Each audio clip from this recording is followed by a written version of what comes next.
What's up, Taiwan? I'm Laurel Stewart with the news from here in Taiwan and around the world. We begin today with the latest Chinese incursions. 47 Chinese military aircraft and 7 naval ships were detected around Taiwan in a 24-hour period. The Defense Ministry says 41 of those aircraft breached Taiwan's Air Defense Identification Zone, or ADIZ. That's a buffer zone used for defensive purposes, but not part of the country's airspace. It's the second highest number of incursions in a single day this year. A former top-ranking officer in Japan's military is taking up a post in Taiwan's cabinet. Iwasaki Shigeru will serve as an unpaid consultant for 1 year.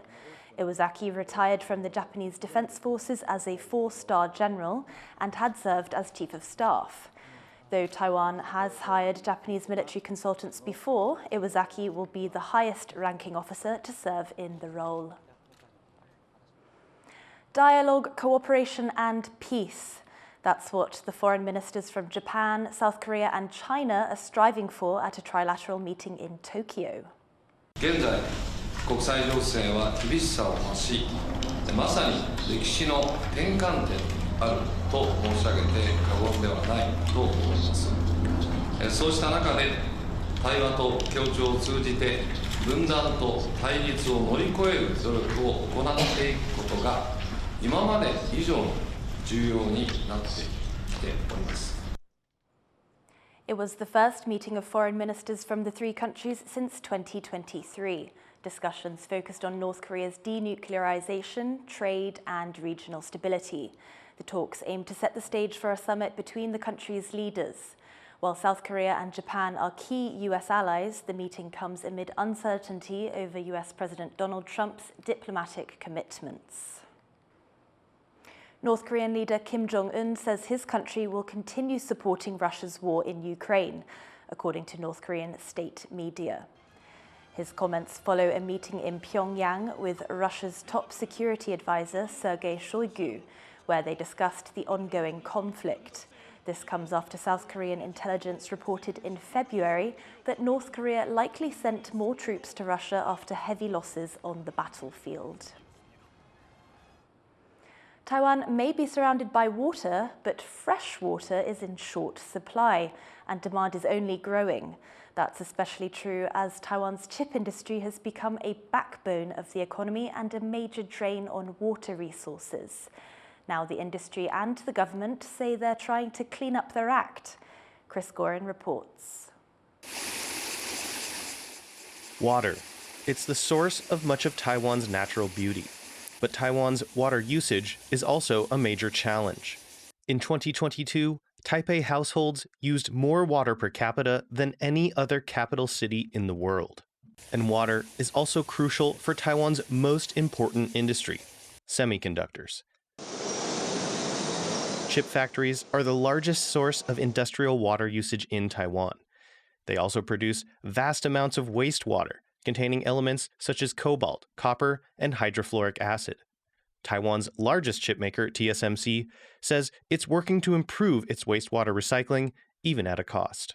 目前公司的政策是希望在2030年有60% 的一个替代率。现在自来水单价可能约当12块左右，那再生水的可能是会这个的好几倍以上。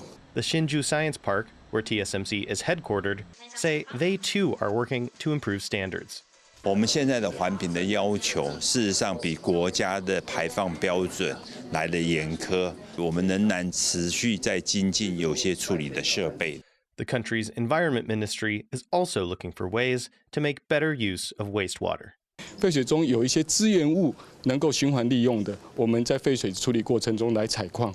Taiwan's water consumption is only expected to increase over the next few years, as officials and industries attempt to find a balance between conservation and economic growth.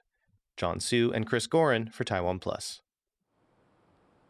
To mark World Water Day, we bring you Palauan President Sir Angel Whipps Jr. speaking to our reporter Rick Gov't about his country's efforts to conserve its marine environment and respond to the growing impacts of the climate crisis.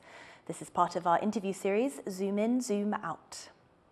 You won a second term in office late last year, giving you another 4 years as the country's president. You said you plan to diversify the economy while protecting the environment. How are you going to do this? When it comes to the ocean, one of the things that we're looking at is how do we optimize the use of those resources, but use them sustainably. So Palau, many years ago, passed the Marine Sanctuary Act, which closed off our EEZ to fishing, 80% of it. And one of the things that we're looking at is, now that we've done studies, how do we ensure that we protect that biodiversity and really go to the optimal goal, which is 30% protected, 100% managed. And that way, the healthy oceans that we have, in turn, combat climate change, but then provide an economy that the people can use. So we got to look at fishing as one area where we can diversify. You've said Palau, home to 18,000 people across more than 300 low-lying islands, is at risk of drowning due to rising sea levels and climate change. How are you going to face this crisis? So some of the things that we're doing is, as we build back better, it's moving, for example, infrastructure away from the coast, moving to higher ground. So important for our infrastructure is building those roads, getting access to land so that people that are living along the coast, as their homes age, let's move them inland. One of our biggest challenges that we're facing going forward is our hospital. It's right next to the ocean. The wind shifted so many degrees north, and the hospital's all on the first floor, we would have had inundation. And that would have destroyed our surgical ward, everything. And every time we have a storm, we move patients to my office because they're down by the sea. And this inauguration coming up, Prime Minister of Tuvalu and the President Heine of Marshall Islands be here. And those islands have no high ground to go to. We want to ensure that those people continue to live and continue to thrive. And that's why it's so critical that we do everything we can, whether it's Palau and its conservation efforts to combat climate change or renewable energy projects. We encourage the whole planet to do their part, because that's the only way we're going to make it work. The latest climate summit, COP29, disappointed a lot of people, particularly the fact that wealthier nations seemed unwilling to help poorer nations face up to the climate crisis. How can a country like Palau survive this threat? It is difficult, but I don't think that's a reason why we should give up. I think it's a reason that we should fight harder to make a difference. And one of the things I just want to share is we had a foreign minister from a very large country in the world come and visit us, and went around and talked about, seawalls need fixed, and we're ready to help. In the end, no help from them. But I have to say that what they can't do, Taiwan has done. And that's really the strength of bilateral relationships.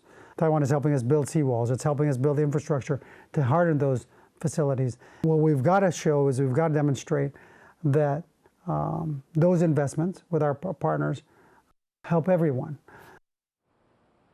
For the full conversation with Palauan President Whips, look for the Zoom In, Zoom Out episode on the TaiwanPlus website. A 50-year-old residential building in central Taiwan has partially collapsed.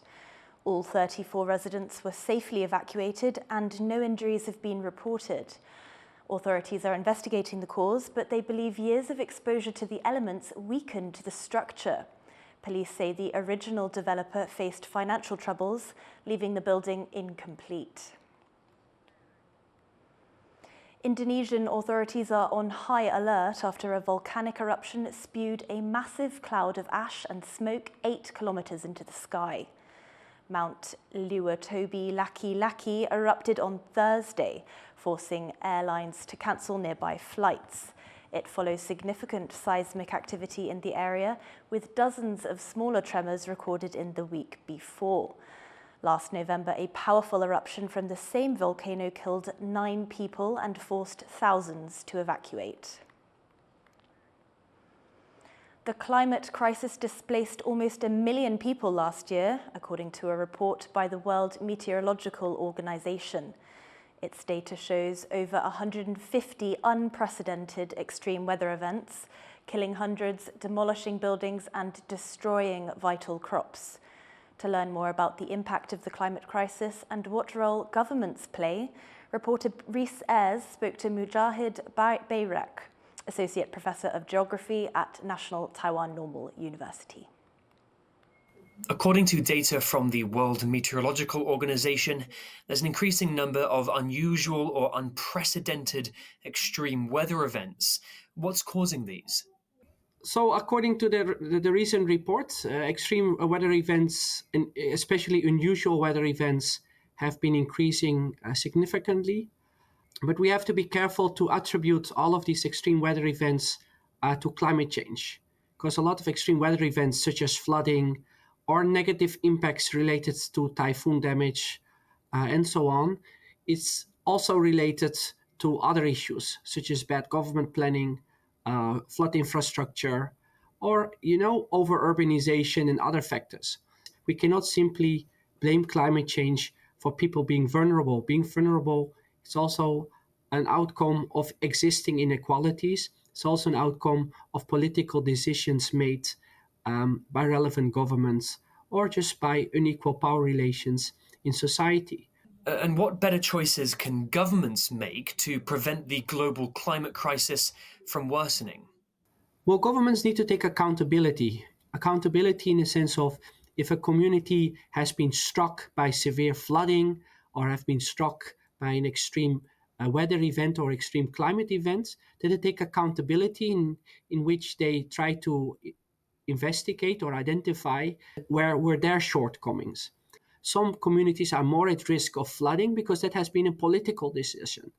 You will see that the most wealthy parts of that city are not having flood risk at all. So you can ask yourself the question, well, why that's the case. So an example would be the area that's called Dao, which is part of Taipei's flood zone.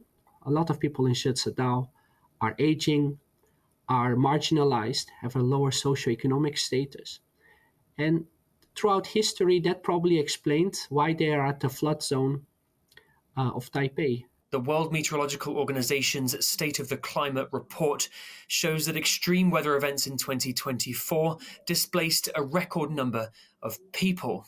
So what is a climate refugee, and is this even a useful term?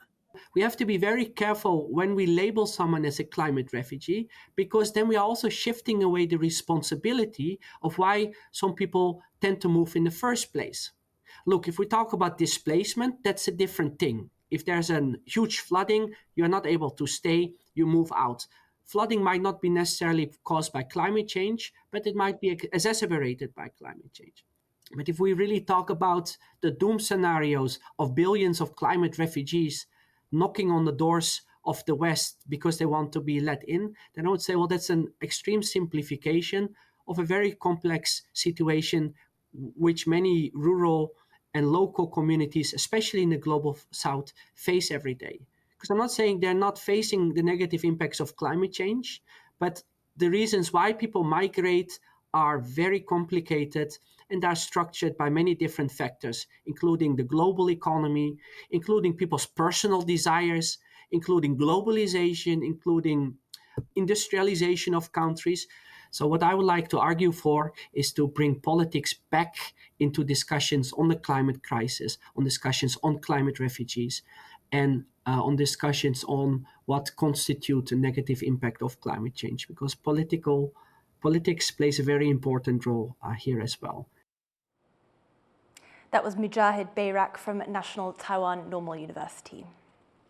Thank you for watching What's Up Taiwan. You can visit the TaiwanPlus website or follow our social media for more stories from Taiwan and around the world. Finally, we end today with these twin panda cubs in Hong Kong. I'm Laurel Stewart. Take care and see you next time.